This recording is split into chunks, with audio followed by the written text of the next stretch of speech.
presented by Huawei Mate 9. I'm Matt Swider with Tech Radar, and I'm with Nick Pino, and we're at CES 2017, and we're counting down all the top picks that we saw, all the gadgets that we loved, and everything that you want to check out in 2017. Yeah, so Matt, we're doing a top 7. Why don't you start us off? What is the number 7 pick of the show? So our number 7 product is the ZTE Hawkeye. It's a self-adhesive eye-tracking phone. So you can stick it anywhere in the morning when you are waking up and brushing your teeth. You can stick it to the back of the mirror. You can stick it to the back of the train car in front of you, the train car seat, and you can watch and read and scroll through text. And it's just a really different idea, a self-adhesive cell phone with eye-tracking capabilities. It's from ZTE. It's on Kickstarter now for $200. And, you know, it's just thinking outside the aluminum metal box, the rectangular box of the usual cell phone that you have. And I really like that. I really dig it. We saw a prototype. They don't have the self-adhesive capabilities down just yet, but it comes out in September, and I'm really looking forward to it. Matt, sounds great. Let's talk about number 6. So what is number 6? For me, the number 6 product is a Vive tracker. So what this is, it's an accessory for the HTC Vive, and what it allows you to do is bring any object from the real world into the virtual one. So let's say you're gonna play a baseball game, right? It's way better. Instead of swinging a little plastic controller, you're able to attach this sensor to a baseball bat, and it'll give you that weighty feel of swinging a bat in VR. So it's really cool. I saw a number of demos on it. One demo was a fire hose that I was putting out a fire, and they attached the sensor to like a real fireman's hose.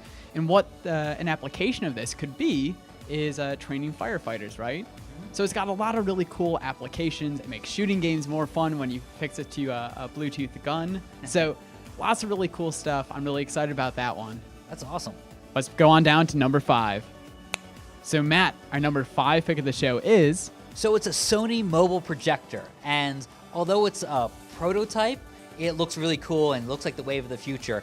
It basically blows up a tablet screen and it shines it on like a kitchen table. It can shine it onto a wall. It can live anywhere in your home. And it's a short throw projector. It doesn't take up a lot of room. The coolest part is you can manipulate the screen, which is not actually a screen, it's just light being projected onto your table. And you can play games, and it has tons of Android functionality, just like a normal phone or a tablet, but it's blown up to just a gigantic degree if you want it to be. And you can lay out, one of the coolest things was Google Maps. So you could show a buddy like, hey, this is where we need to go. And you can actually, have an entire group see what you're projecting instead of just passing around the cell phone. I find that really great for not only gaming, but watching funny videos. Instead of watching those videos in like weird increments and, saying like, oh, watch this video, and you pass and everybody laughs in like weird intervals, you're actually enjoying it as a group. So I think that's really cool technology, and I really hope Sony does end up developing it. Nice. Now, is that a prototype, or is that going to be a real conceptual product that's coming out soon? So Sony does this a lot, and they say it's conceptual, but eventually they usually do release it. All right, Matt, we ready to go down to number 4? Let's do it. Okay, Nick, what's number 4? So number 4 is actually twofold. It's 2 products from Razer. We have Project Ariana and Project Valerie. So let's start with Project Valerie. Project Valerie is a 3-screen 4K display it's running on this Razer laptop. It's running on the Razer Blade.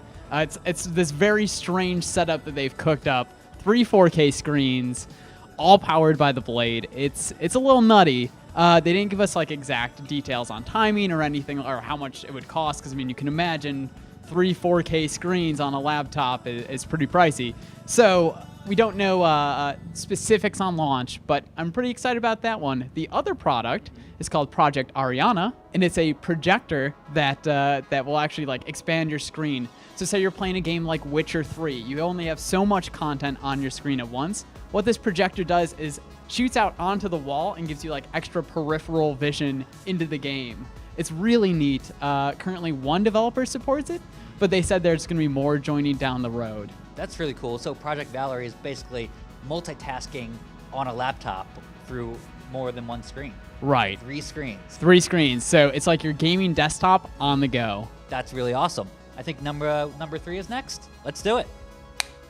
All right, Matt, so what do we have at number 3? So number 3 is one I'm really excited about. It's Faraday Future's electric car. It's the FF91, and it's supposed to be the Tesla beating car. And that how they're doing that is it's the world's fastest electric car. It goes 0 to 60 in 2.39 seconds. Nailed it, yes. Yes, I really am excited about that because, when people think about electric cars, they're like, oh, that slow Leaf car, the Nissan Leaf. No, this is a faster than Tesla's ludicrous mode car, and I'm really excited by that.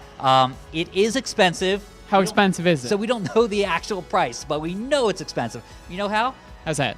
$5,000 deposit. So instead of the $1,000 that Tesla's making you pay up for their car, it says a $5,000 deposit, no price, but it's supposed to deliver in 2019 or 18, and I really can't wait for that to see if there's some competition and it spurs more people to go with electric. Nice, looking forward to it, but not as much as I'm looking forward to number 2. Matt, here we go. What is number 2? So number 2, it's a bit of a weird one. It's the Snapdragon 835 processor. And you're like, oh, what's a chip have to do with the gadgets that I buy? Well, this chip is probably going to be in your next cell phone, especially if it's an Android. So the Samsung Galaxy S8, which is not announced yet, but we know it's coming, and the LG G6. They're probably going to be at the next big show, which is Mobile World Congress. However, this is the chip that's going to be at the heart of those cell phones, and it can do not just, need a faster cell phone, but it's not going to be just a cell phone. It's going to be a VR processor. That's what it's being billed as. And it can do 3D virtual reality like no other phone out there. So yes, the Samsung Gear VR was impressive. Google Daydream View, that's really cool. But they don't really have the VR capabilities, and it's really because of the chip. It's a small 10 nanometer chip, and that means that since it's smaller, there's less processing power needed, so it's going to save you on battery life. It's going to do a whole lot more, including VR, and I can't wait to get my hands on the cell phones. But what we're seeing now is prototypes being powered by this chip, and it's just the future of cell phones in 2017. Great. No, that all sounds good. Let's go down to number 1. All right, Nick, we're down to number 1. What is our favorite gadget of CES 2017? Well, Matt, I'm the home entertainment editor. CES is a home entertainment show. My favorite picks here are the TVs, and we have 3 really great screens on display here. So, Matt, the first TV I'd like to talk about is a Samsung QLED series, right? So the top of the line is the Q9, and it's a flat screen. It has a quantum dot filter that goes in between the panel and the screen, and it is just gorgeous looking. It has a peak brightness of 1500 to 2000 nits. Super bright, super colorful. You got a chance to see it today. It's gorgeous. It looks amazing, and the contrast ratio is incredible. The deep blacks and everything. It's fantastic looking. We have Sony doing an OLED this year, right? So it's going to be really dark blacks, really great colors. I got a private demo of it, and what they did differently on this is there's not traditional speakers. There's actually like a bar in the back that vibrates, and that's what's going to create the sound for the TV. Super neat stuff. My favorite TV of the show, though, is the W7, the LG W series. This is like an incredibly flat, like wallpaper thin OLED. What it connects to is a soundbar, a Dolby Atmos soundbar, just through like a little optical cable, right? So it comes down from your TV into that soundbar, and then you get this Dolby Atmos sound with an incredible OLED picture.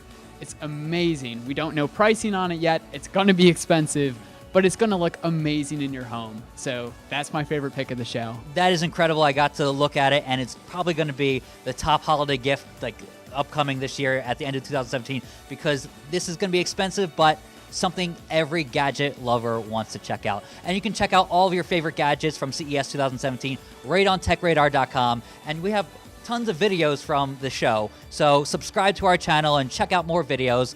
I'm Matt Swider. This is Nick Pino, and we'll see you next time. Keep it locked to Tech Radar. Cheers. Presented by Huawei Mate 9.